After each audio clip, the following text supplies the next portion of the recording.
Mummy जी, mummy जी, आप फिर से उठ गए। मैंने आपसे कहा था ना, आपको कोई भी काम करने की जरूरत नहीं है। चलो अब ये सब छोड़ो, दवाई लो पहले आप। बहू, सारा दिन बिस्तर में लेट लेट के मेरा मन भर गया है, तो बस मैं सोच रही थी कि क्यों ना थोड़ा काम कर लूं, जिससे तेरी भी मदद हो जाएगी बहू। मम्मी जी, इनका फोन आया था और ये बोल रहे थे कि जब ये ऑफिस गए थे तो हॉस्पिटल से होते हुए गए थे और इन्होंने आपकी रिपोर्ट भी देखी है। रिपोर्ट के अंदर कुछ खास ऐसा तो आया नहीं है। रिपोर्ट तो आपकी एकदम सही आई है। ये लो, अब आप दवाई ले लो।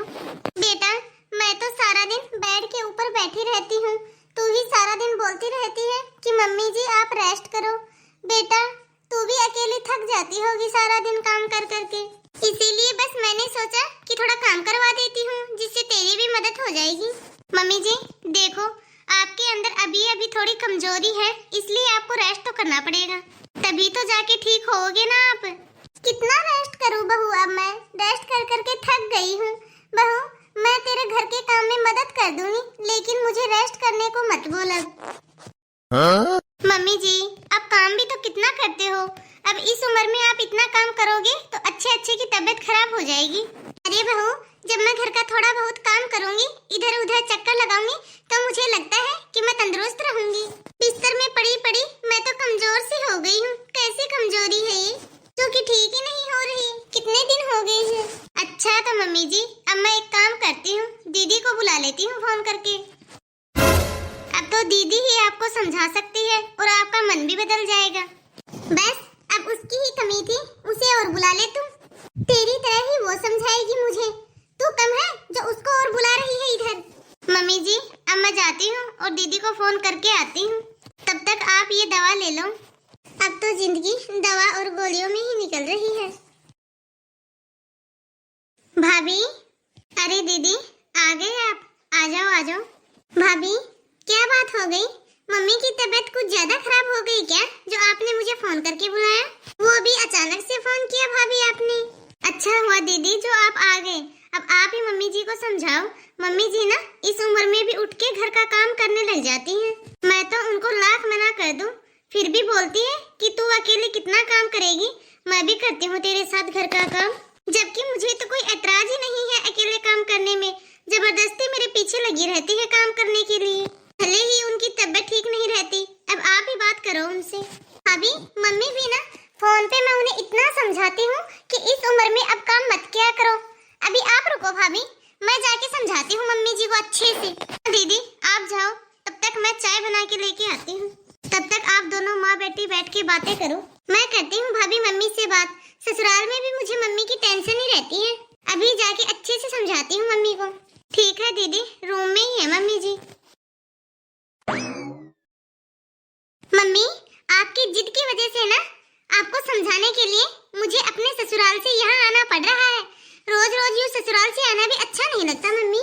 बेटा, मैं भी कहाँ जिद कर रही हूँ। मम्मी, मुझे तो लग रहा है कि आप भैया और भाभी के पैसे ही बचा रहे हो। भैया और भाभी तो इतने अच्छे हैं कि आपको महंगे से महंगे हॉस्पिटल में भी दवाई दिला देंगे, लेकिन आपको खुद को ही ठीक नहीं होना। आप ही बोलते होगे कि मुझे तो सस्ते से हॉस्पिटल में ही दिखवा दो। पता है मम्मी मुझे, इसीलिए आप ठीक नहीं हो रहे। इस उम्र में भी आप इतना काम करते हो, ये कोई उम्र है आपके काम करने की?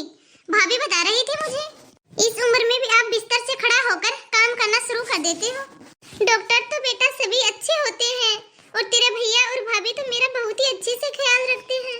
मम्मी, आपको क्या लगता है कि मैं इस घर में नहीं रहती तो क्या मुझे कुछ पता नहीं है, मुझे खबर नहीं है? मुझे भाभी पल पल की खबर देती है यहाँ की, खास तौर से आपकी। और आज ही भाभी ने मुझे बताया कि आप कैसे खड़े होकर घूमने फिरने लग जाते हो। इतने बीमार हो फिर भी कितनी कमजोरियां रखी है आपके अंदर, पता भी है आपको? अब बेटा ऐसे रोज रोज मैं बीमार रहूंगी, बिस्तर में पड़ी रहूंगी, फिर तो मुझे शर्म ही आती है। पैसे भी तो कितने लगते हैं। जिद्दी हो मम्मी आप भी, मुझे क्या पता नहीं है? मैं कुंवारी थी ना, तब भी आप ऐसे ही करते थे। कितना भी बोल दो आपको, लेकिन करनी तो आपको अपनी मनमर्जी ही है। अब बेटा ऐसे रोज रोज बीमार होके मेरा तो मन ही उड़ गया है। मैं तो दवाइयाँ ले लेके पक चुकी हूँ। अब बेटा जब तू आ ही गई है तो कोई बात नहीं, मेरी जो अलमारी है उसके अंदर एक बॉक्स पड़ा है, जा वो ले आ। अब मैं क्या करूँ उस बॉक्स का? तू तो क्या ही करेगी, मैं करूंगी जो भी मुझे करना है। हाँ तो बेटा ये जो गहने का बॉक्स है ना ये तू रख ले। हाँ? क्या? हाँ बेटा तू रख ले इसे। मम्मी मैं क्या करूंगी इसका? इसमें तो आपका हार है मम्मी। मैं दे रही हूँ बेटा तुझे, ले ले। अच्छा तो मम्मी मेरे लिए ही रख रखा था क्या इसे? हाँ बेटा इसमें एक चैन है और एक सोने का हार है, रख ले बेटा। बहू तो दिन रात करे सेवा और सारे गहने ले जाए बेटी, ये भला कौन सी बात हुई? मम्मी जी के इस रूप का तो मुझे पता ही नहीं था। मम्मी जी की सेवा भी मैं ही करती हूँ, मम्मी जी को डॉक्टर के पास भी मैं ही लेके जाती हूँ, उनको दवाइयाँ भी मैं ही खिलाती हूँ, उनके खाने पीने हर एक चीज का मैं ही ख्याल रखती हूँ। लेकिन मम्मी जी का मन ना बदला ही नहीं मेरे लिए। सच कहते हैं लोग, बहू कितनी भी सेवा कर ले सास ससुर की, लेकिन वो रहती तो बहू ही है। दे दो बेटी को सब कुछ, अब करवा लो मुझसे सेवा। बेटी को दिए है ना गहने और सारा सामान, वो ही करेगी अब आपकी सेवा। ये सास ना ये कभी भी माँ की जैसी नहीं बन सकती। इतनी तो हम लोग मायके में अपनी माँ की भी सेवा नहीं करते जितना कि हम लोग ससुराल में अपनी सास की सेवा करते हैं।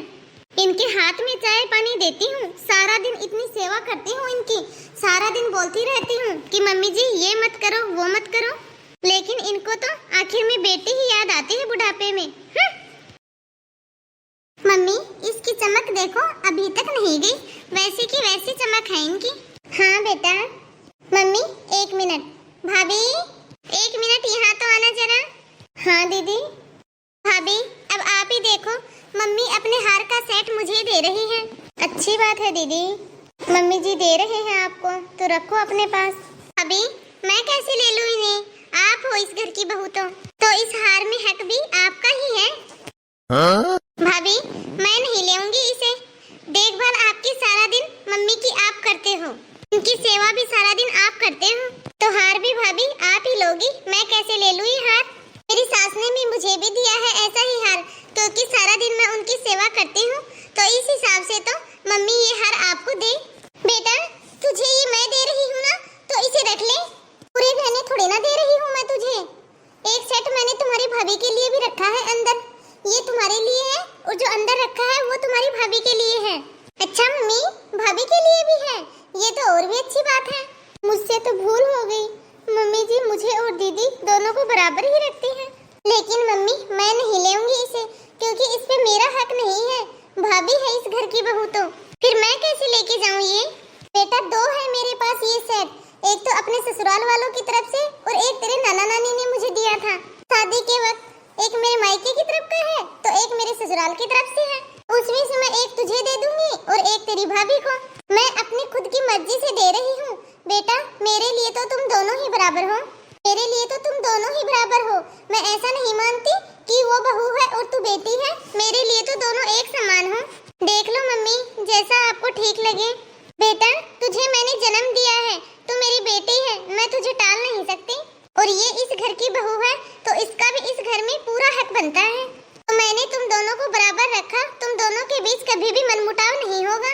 मैंने यह कैसे सोच लिया कि सास के गहनों में सिर्फ बहू का ही हक होता है, दीदी भी तो मम्मी जी की बेटी है। क्या सास बहू को गहने देगी तभी सास की सेवा करेगी बहू? अब तुम ही बताओ, मेरे कौन से 3-4 बेटे हैं जो कि बहू आपस में बांट लेगी, जिसका बंटवारा होगा? मेरा तो एक तू है और एक ये है, अब मैंने तो दोनों को बराबर बराबर दे दिया। अब बेटा तेरी जगह दूसरा लड़का हो जाता तो भी उसे देना पड़ता ना मुझे, इसलिए मेरे लिए लड़का लड़की कुछ भी नहीं है, मेरे लिए तो मेरे बच्चे दोनों एक समान है। मेरी भी आत्मा संतुष्ट हो गई कि मेरे दोनों बच्चों में कभी भी लड़ाई नहीं होगी। मैंने ना तुम दोनों को हमेशा बराबर रखा है, मैंने तुम्हारी भाभी की शादी में जितना सोना तुम्हारी भाभी को दिया है ना, मैंने उतना ही सोना तेरी शादी में तुझे दिया था। अब तक मैंने तुम दोनों को बराबर रखा था, तो मैंने सोचा कि ये 2 सेट पड़े हैं और मेरे हाथ पांव जब तक चल रहे हैं तब तक मैं तुम दोनों को दे देती हूँ। अब मैं तो दवाओं के ऊपर ही चल रही हूँ। और बेटा तुम ना अपनी भाभी का सेट और देख लेना। बेटा बेटियों को भी तो मायके में हक होता है ना, अब इतने साल तक यहाँ पली बड़ी हुई है तू, मेरे लिए तो बेटा तू हमेशा छोटी बच्ची ही रहेगी। मैंने तुझे और तेरी भाभी दोनों को एक समान रखा है, और अब तुम दोनों ऐसे ही अच्छे से रहना। तो नमस्ते दोस्तों, आप सभी को आज की हमारी यह स्टोरी कैसी लगी? कमेंट बॉक्स में अपनी राय जरूर देना। और यदि आप सभी को यह वीडियो अच्छी लगी हो तो वीडियो को लाइक और शेयर जरूर करना और हमारी वीडियो में अपना प्यार ऐसे ही बनाए रखना। वीडियो को अंत तक देखने के लिए धन्यवाद।